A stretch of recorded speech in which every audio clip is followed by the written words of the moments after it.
मैं डॉक्टर संजीत। आज हम डिस्कस करेंगे एक एडवांस छाछसूत्रा टेक्निक के बारे में, जिसे हम इफ्टक टेक्निक के नाम से जानते हैं। इफ्टक टेक्निक मतलब होता है, इफ्टक का मतलब होता है interception of fistula track with application of छाछसूत्रा। ये जो टेक्निक है स्पेशली इंडिकेटेड है कॉम्प्लेक्स फिस्टुला के केसेस में और जो रिकरेंट केसेस होते हैं। कॉम्प्लेक्स फिस्टुला का मतलब होता है जिसमें मल्टीपल ट्रैक्स होते हैं, और जैसे इस तरह का हमारे पास एक मॉडल है, हम इस मॉडल से भी डिस्कस करेंगे और आपको लाइव दिखाएंगे कि कैसे कॉम्प्लेक्स फिस्टुला के केसेस में, जैसे ग्रेड 4 का फिस्टुला, ग्रेड 5 का फिस्टुला, या जो हाई एनल फिस्टुला ग्रेड 3 का हर ट्रैक बहुत लंबा है, जिसमें बहुत लंबे जैसे 10-10, 15-15 सेंटीमीटर के ट्रैक्स होते हैं, उनको इस टेक्निक द्वारा कैसे बहुत ही आसानी से मैनेज कर सकते हैं।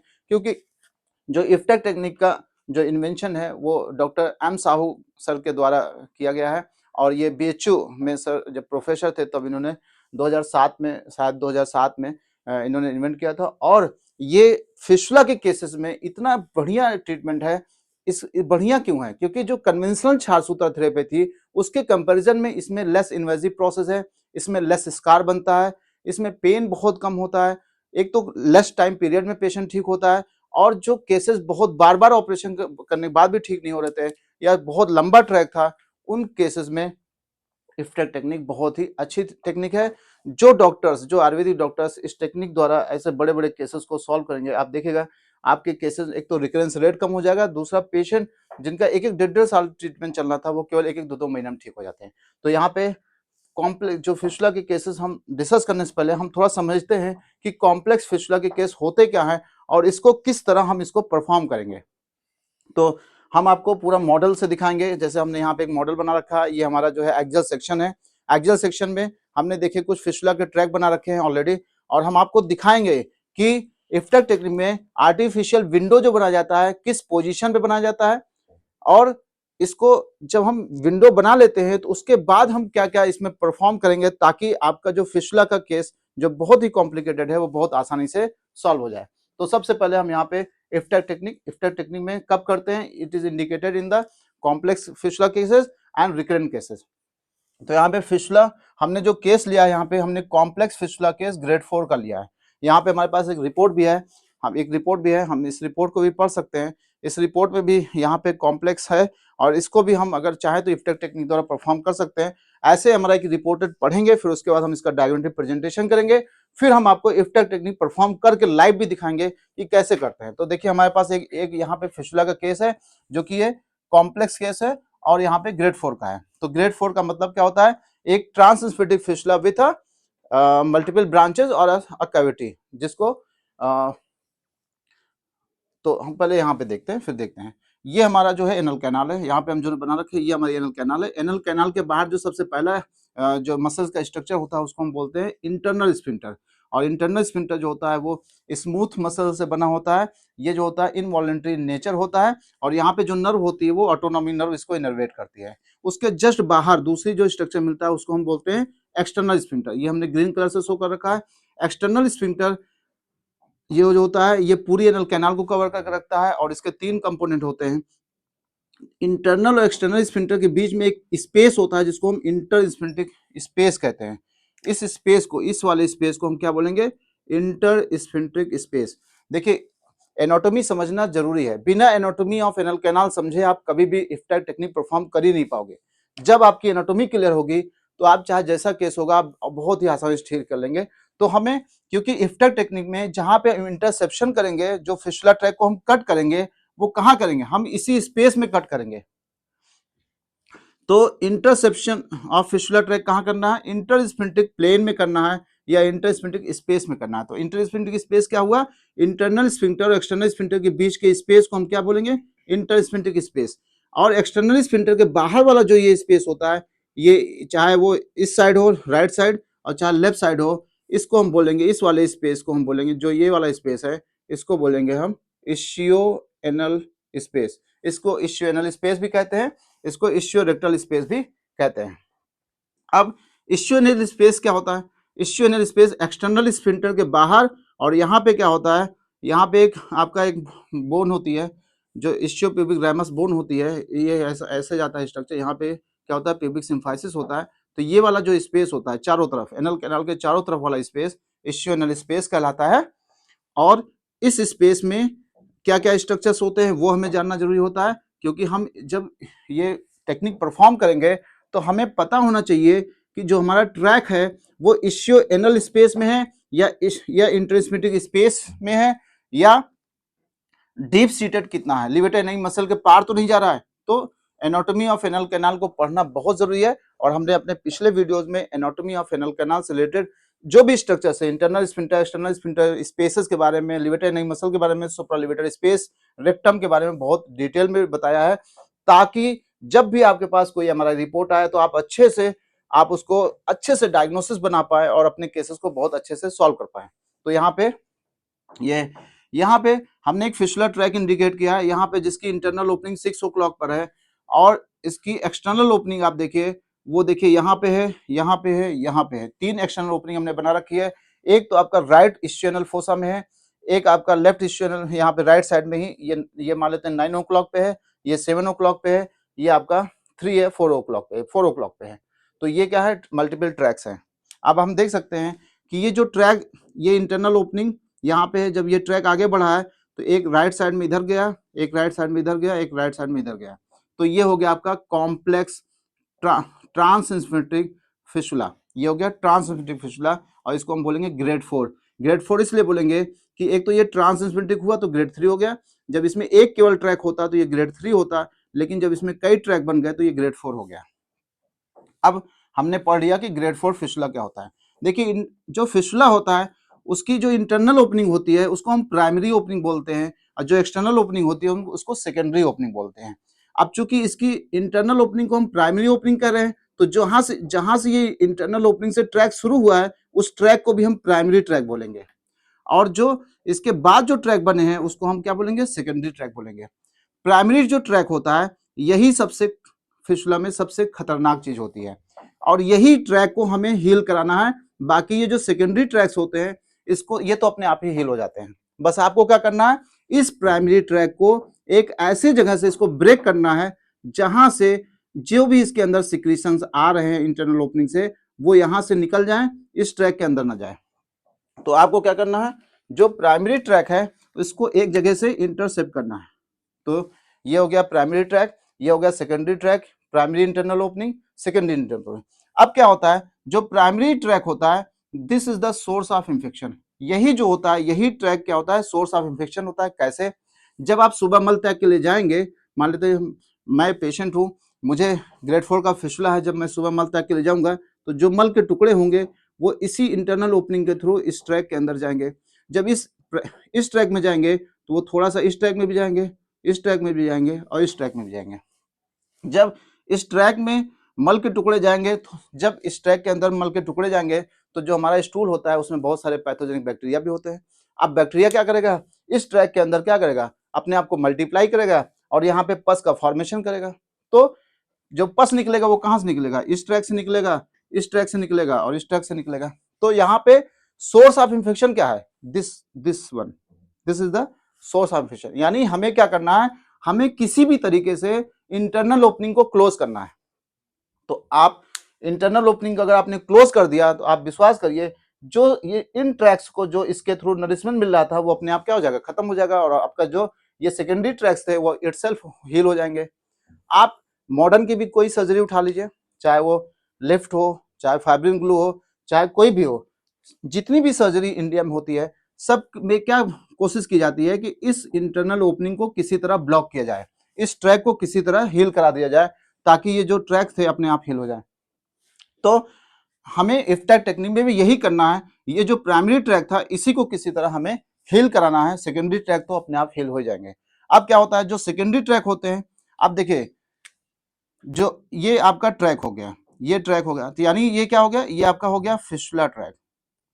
अब फिशुला ट्रैक जो होता है वो कई बार आपने सुना होगा कि खाने वाली दवाइयों से ठीक नहीं होता, तो क्यों नहीं ठीक होता फिशुला, क्यों खाने वाली दवाइयों से 99% फिशुला जो होते हैं वो खाने वाली दवाइयों से नहीं ठीक होते हैं। क्यों, क्योंकि ये मान लेते हैं हमारा फिशुला ट्रैक है। अब ये जो फिशुला ट्रैक है, अब आप जब मैं सुबह मल त्याग के लिए गया तो मल के टुकड़े इसके अंदर आ गए, तो यानी इस फिशुला ट्रैक में क्या है, फॉरेन पार्टिकल पड़े हुए हैं।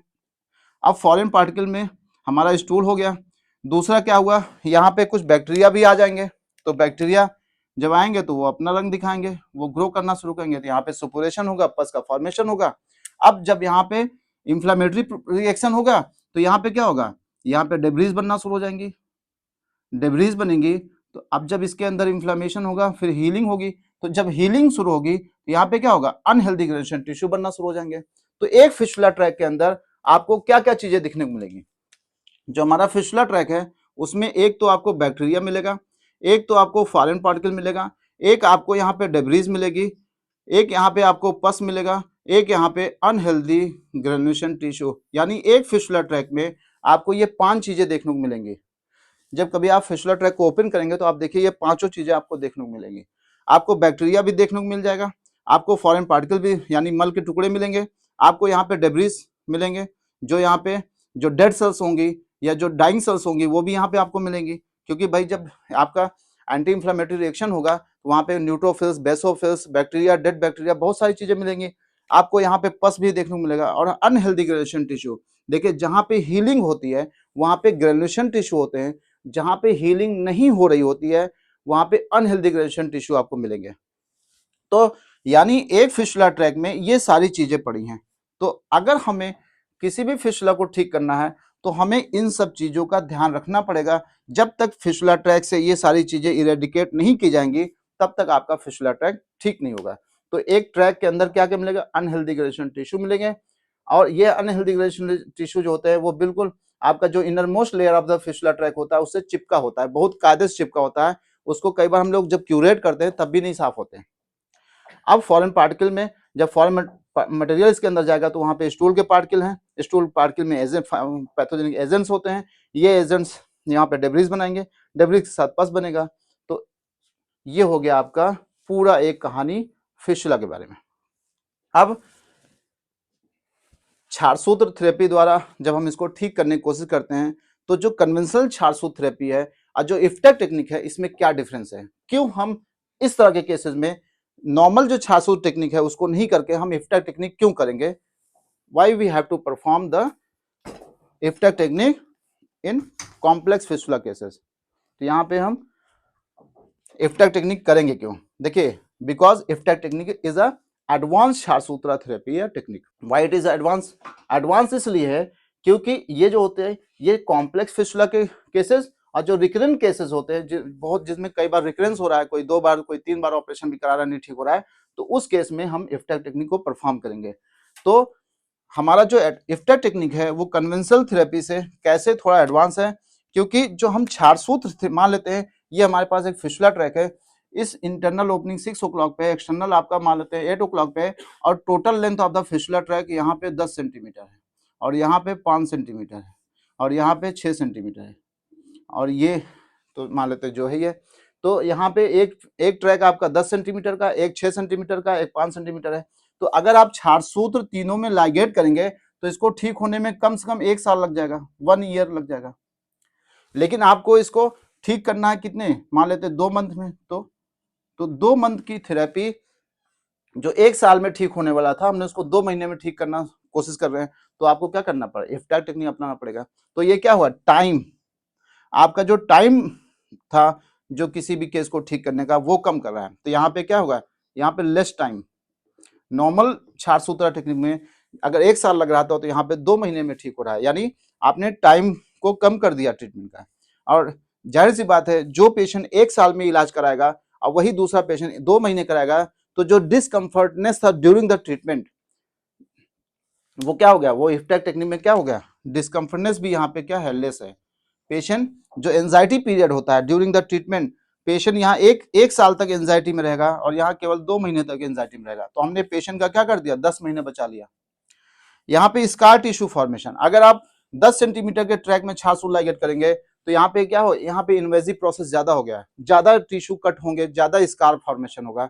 और क्षारसूत्र में क्या है, सॉरी इफ्टेक टेक्निक में क्या है, जब आपने फिस्टुला ट्रैक को कट कर दिया, जो 10 सेंटीमीटर का ट्रैक था उसको 2 सेंटीमीटर में आपने ब्रेक कर दिया, तो आपका क्या हुआ, जो स्कार 10 सेंटीमीटर का बनना था वो यहाँ पे क्या 2 सेंटीमीटर का बनेगा। तो यहाँ पे स्कैरिंग जो होगी वो कम होगी इन इफ्टेक टेक्निक। यहाँ पे जो हॉस्पिटल विजिट है, जैसे क्षारसूत्र में क्या करते हैं, हर हफ्ते आपको क्षारसूत्र चेंज करना होता है। अगर वही ट्रीटमेंट 1 साल चलेगा तो पेशेंट को ज्यादा हॉस्पिटल विजिट करना पड़ेगा। अगर वही ट्रीटमेंट 2 महीने चलेगा तो जो हॉस्पिटल विजिट था वो कम हो जाएगा। एनल स्फिंक्टर्स को प्रिजर्व करना। अब इसमें क्या होता है, अगर देखिए ये एक आपका हाई एनल फिस्टुला भी है, आपका ये कॉम्प्लेक्स फिस्टुला है। जब आप इन तीनों ट्रैक को कट करोगे तो कहीं ना कहीं एक्सटर्नल इंटरनल दोनों स्फिंक्टर पे कुछ ना कुछ तो साइड इफेक्ट आएगा ही।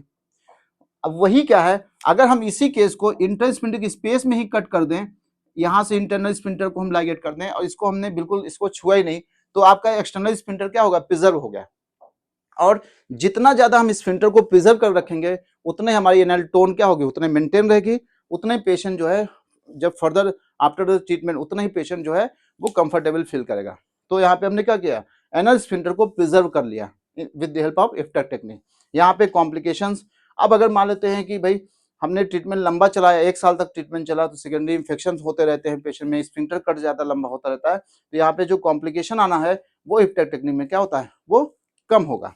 अब इंपॉर्टेंट पॉइंट है how to perform the IFTAK technique. IFTAK technique को परफॉर्म कैसे करेंगे, ये तो मैं आपको जल्दी जल्दी केवल इफ्टक टेक्निक के बारे में बता रहा हूं, लेकिन मैं आपको जो केसेस लगभग अब तक हमने 100-150 से ज्यादा केसेस इफ्टक टेक्निक द्वारा परफॉर्म किए हैं, और मैं कोशिश करूंगा जो केसेस हमने परफॉर्म मतलब with the help of IFTAK technique solve किया है उसकी एमआरआई रिपोर्ट, उसकी जो नॉर्मल पिक्चर, फर्स्ट डे क्या था, 2 महीने बाद क्या था, 1 साल बाद, मैं आपको कोशिश करूंगा वो सारी पिक्चरें दिखाऊंगा और कैसे हम इस प्रोसेस को परफॉर्म करते हैं, और आफ्टर 1 वीक हमें क्या प्रिकॉशन लेने होते हैं वो मैं आपको सब दिखाऊंगा।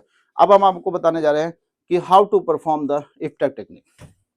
How to perform IFTAK technique, कैसे हम इफ्टक टेक्निक को परफॉर्म करेंगे, हम इसको स्टेप बाय स्टेप सीखेंगे। और मैं आपको अभी लाइव भी दिखाऊंगा कि ये जो पिक्चर अभी मैंने पहले दिखाया वही सेम मैंने यहाँ पे फिस्टुला ट्रैक को दर्शाया है, इंटरनल स्फिंक्टर, और मैं अभी आपको लाइव इसको कट करके दिखाऊंगा और before treatment and after treatment कैसे आपको दिखेगा यहाँ पे।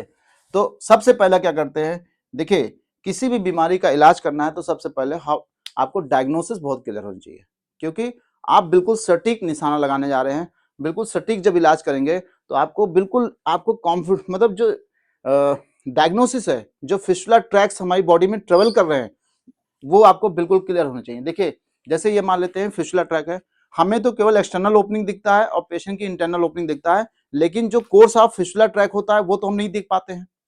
अब आपको देखना कैसे है, सबसे पहले आपको क्या करना है, पेशेंट को लिथोटमी पोजीशन पे लिटाना है।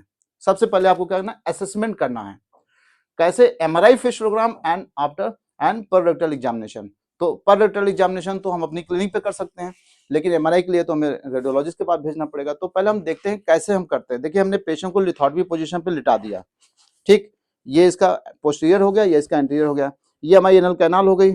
ये मान लेते हैं external opening of the fistula track है, ये एक्सटर्नल ओपनिंग एक यहाँ पे है, एक एक्सटर्नल ओपनिंग यहाँ पे है, एक एक्सटर्नल ओपनिंग यहाँ पे है। तो हमने एक्सटर्नल ओपनिंग तो हमें आई से तो दिखता है, हमने यहाँ फील किया, फिर हम क्या करेंगे, उसको फील करेंगे ट्रैक को हाथ से, बाहर बाहर पेरिनियम पे ऐसे हाथ से फील करेंगे, पैल्पेशन करके फील करेंगे, तो हमें फिस्टुला ट्रैक का जो इंड्यूरेशन होता है, जो वहां पे कड़ापन होता है ट्रैक का, वो हमें फील होने लगता है। तो मोटा मोटा हाथ से थोड़ा बहुत फील होता है जब ट्रैक बिल्कुल सुपरफिशियल होता है, बिल्कुल जस्ट पेरिनल स्किन के जस्ट नीचे नीचे जा रहा होता है। लेकिन यही फिस्टुला ट्रैक अगर डीप जाएगा तो हमें हाथ से नहीं पता चलेगा। अब क्या है, हमने पेरिटल एग्जामिनेशन किया, हमने देखा कि यहाँ पे एक्सटर्नल ओपनिंग है, फील किया पेरिनियम पे, हमें इंड्यूरेशन फील हुआ, फिर हमने फिंगर से अपनी फिंगर जो ये इंडेक्स फिंगर है उसको हमने एनल कैनाल में डाला, इंटरनल ओपनिंग को फील कर लिया। तो हमें, और कभी कभी क्या होता है कि हम एक्सटर्नल ओपनिंग से जैसे बिटाडीन या हाइड्रोजन पेरोक्साइड थोड़ा सा पुश करके देख लेते हैं कि भाई इंटरनल ओपनिंग कहाँ पे, 6 पे है, 9 पे है, 12 पे है। तो और 6, 9, 12 पे है तो कहाँ पे है, डेंटेड लाइन से पहले है, डेंटेड लाइन के उस तरफ है, या डेंटेड लाइन पे है। तो ये तो हमने पेरिटल एग्जामिनेशन के थ्रू पता कर लिया। अब आपको क्या कराना है, आपको एमआरआई रिपोर्ट करानी है, क्योंकि आप कितना भी अच्छे से, मतलब आप हाथ से छू लीजिए, पकड़ लीजिए, लेकिन कई बार मिस डायग्नोसिस बन जाती है। अगर यही ट्रैक डीप सीटेड होगा तो आपके हाथ में टच नहीं होगा। तो आप कोशिश करें, अगर आपके पास फिस्टुला का रिपोर्ट केस आ रहा है तो कोशिश करें कि 100% आपको एमआरआई रिपोर्ट करानी ही करानी है, क्योंकि एमआरआई रिपोर्ट सबसे बेस्ट वे होता है किसी भी फिस्टुला ट्रैक को अच्छे से डायग्नोज करने के लिए। तो जैसे यहाँ पे हमने एक एमआरआई रिपोर्ट है, एग्जांपल मैं आपको दिखा रहा हूँ, जैसे यहाँ पे देखिए, पढ़िएगा, आ रहा है, देखिए यहाँ पे कह रहा है internal opening is noted at the interior anal canal 1 o'clock position approx 1.6 centimetre. देखिए ये जो 1.6 सेंटीमीटर एनल कैनाल में है, ये हम फिंगर से इतना एग्जैक्ट नहीं निकाल सकते, लेकिन 1.6 सेंटीमीटर ये शो कर रहा है कि जो इंटरनल ओपनिंग है वो डेंटेड लाइन से थोड़ा पहले है, यानी इसका जो इन्फेक्शन का कॉज है वो आपका क्या है, वो एनल ग्लैंड नहीं है। यहाँ पे फिशर से फिशुला बन सकता है। From this opening, a transsphincteric fistula tract is seen coursing anteriorly and inferiorly, forming a small focal abscess at the base of the scrotum on the left side of the raphe. अब चूंकि हम finger से जो ये abscess है वो अच्छे से फील नहीं कर पाएंगे, तो लेकिन रिपोर्ट हमें बता रही है कि जब आप अंदर जाएंगे वहां आपको एक एब्सेस मिलेगा। Acute angulation is noted at this level at the rest of the fistula tract, coursing inferiorly with external opening 1 o'clock position anterior perineum. The length of the entire fistula tract is 5 centimeter.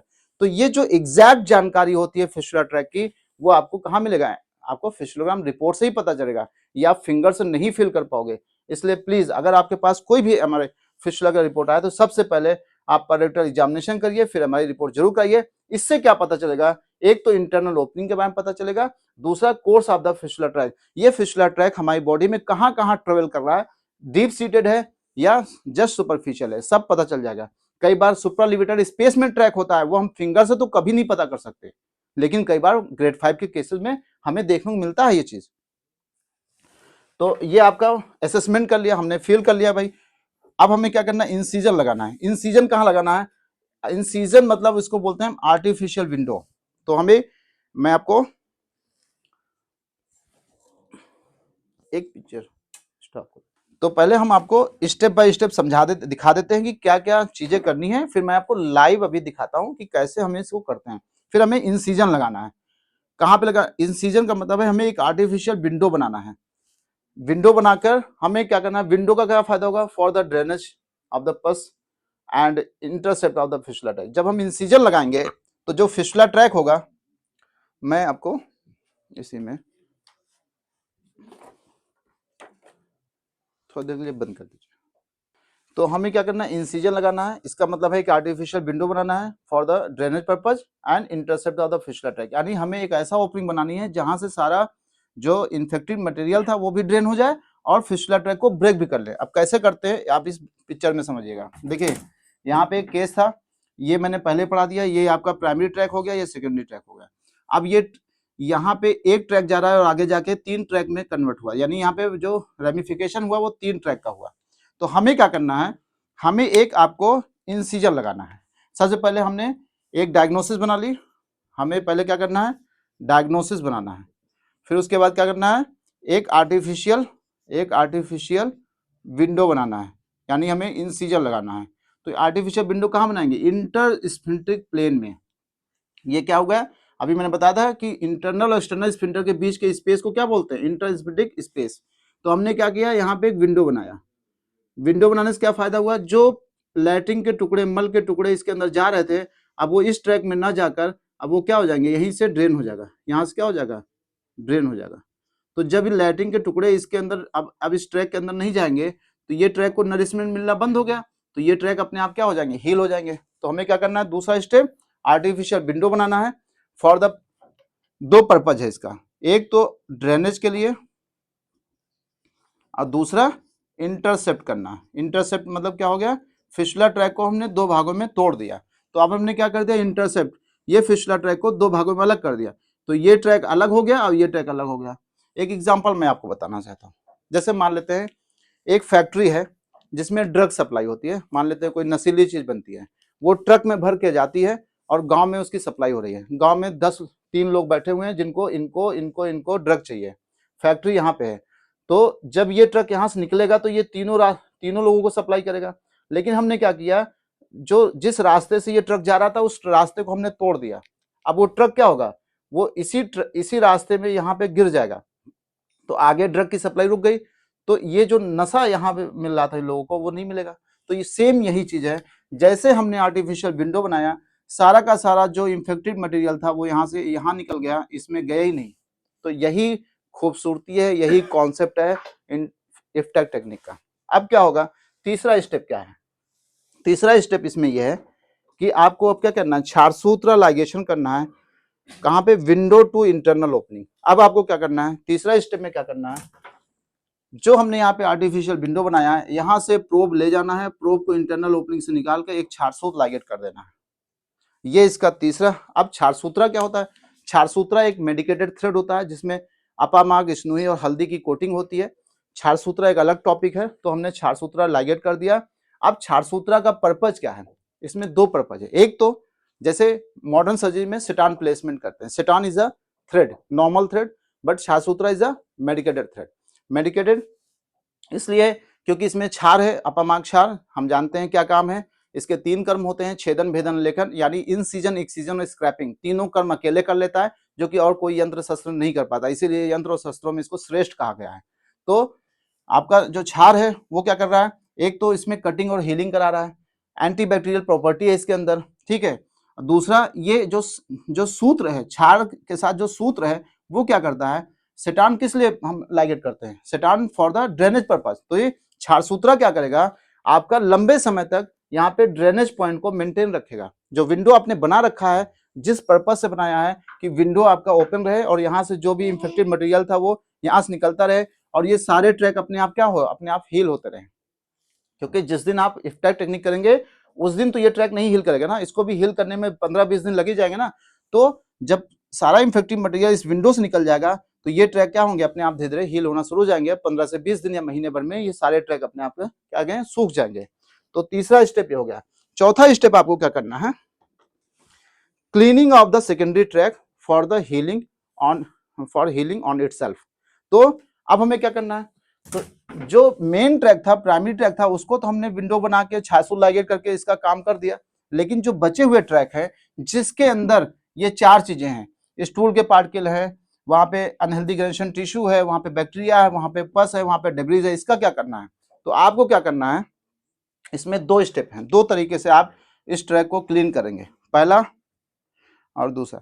देखिए कुछ लोग क्या करते हैं, इसको scooping करते हैं, scooping यानी इसको क्या करते हैं, स्क्रैपिंग करते हैं। स्कूप से क्या करते हैं, स्क्रैपिंग करते हैं। स्क्रैपिंग करने से क्या होता है, आपने क्या कर दिया, इसमें कोई भी आपका स्कूप डाला है, इंस्ट्रूमेंट डाल के हमने क्या कर दिया, फिशला ट्रैक को क्या कर दिया, हमने यहाँ पे क्यूरेट कर दिया। क्यूरेट कर देंगे, क्या फायदा होगा, जो अनहेल्दी ग्रेजुएशन टिश्यू थे इस ट्रैक के अंदर वो क्या हो जाएंगे, वो रिमूव हो जाएंगे। तो जब अनहेल्दी ग्रेजुएशन टिश्यू नहीं रहेगा तो क्या होगा, आप ट्रैक अपने आप हील हो जाएगा। लेकिन एक दिक्कत है, जब हम इसे मैनुअल स्कूपिंग करते हैं तो कई बार क्या होता है, भाई ट्रैक तो इतना लंबा होता है, कई बार हम स्कूपिंग जब करते हैं तो जो हेल्दी टिश्यूज होते हैं वो भी कई बार हम लोग हल्का सा हेल्दी टिश्यू को भी कर सकते हैं, गलती से भी हो सकता है।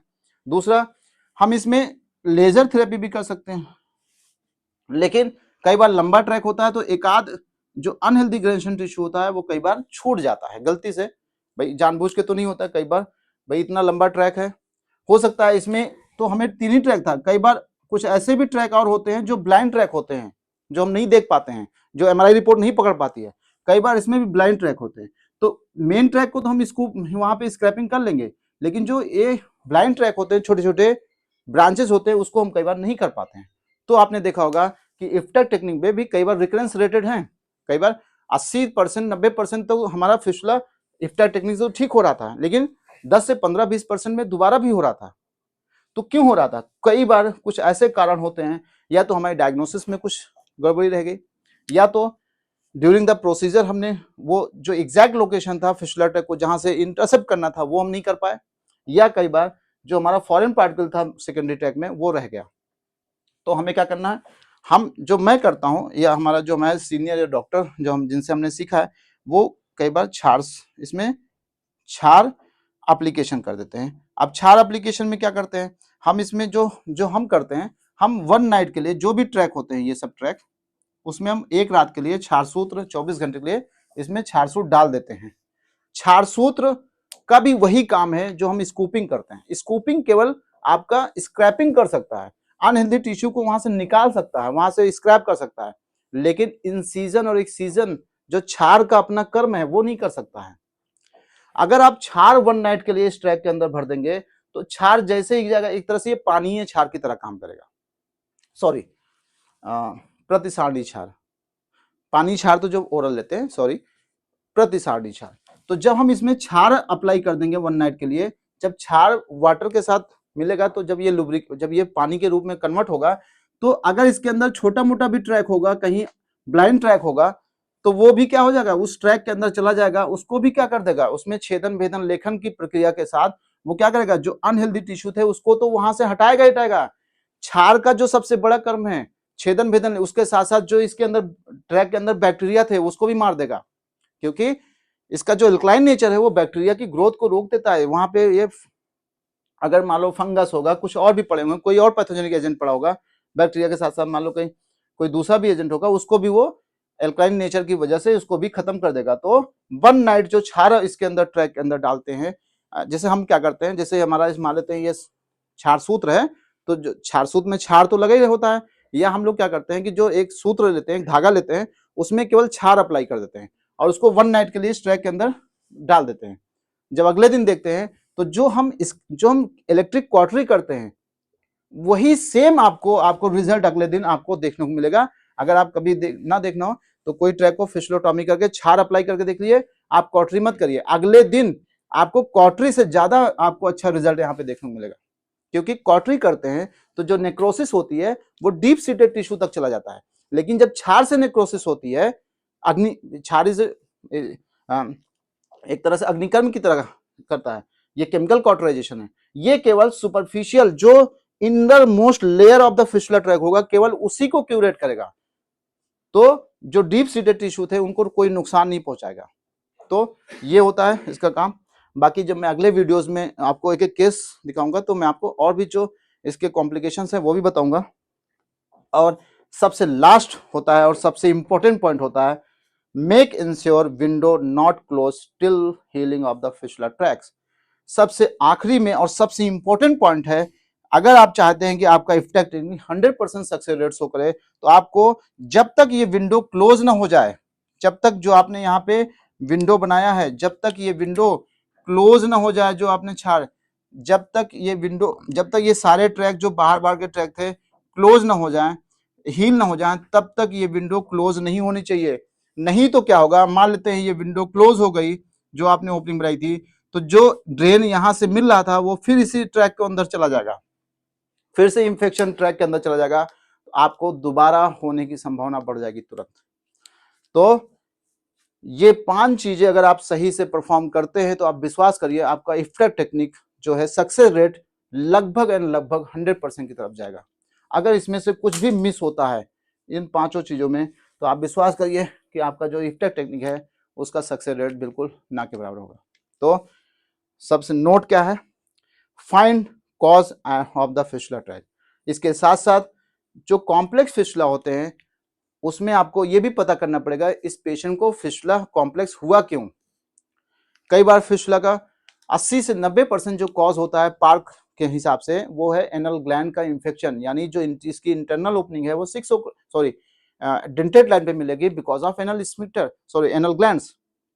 लेकिन कुछ ऐसे भी फिशुला होते हैं, स्पेशली जो कॉम्प्लेक्स फिशुला होते हैं, कई बार ट्यूबरकुलोसिस का कॉज होता है, कई बार आईबीडीज का कॉज होता है, कई बार ट्रॉमा इसका कॉज होता है, कई बार और भी कॉजेज होते हैं। तो एक बार सबसे पहले आप ये पता करने की कोशिश करिए कि कहीं इस फिशुला का जो कारण है वो ट्यूबरकुलोसिस तो नहीं है, क्योंकि अगर पेशेंट को ट्यूबरकुलोसिस होगी तो आप चाहे जितना इसका ऑपरेशन करते रहिए, जब तक इसकी एटीटी नहीं चलेगी पेशेंट का फिशुला ठीक नहीं होने वाला है।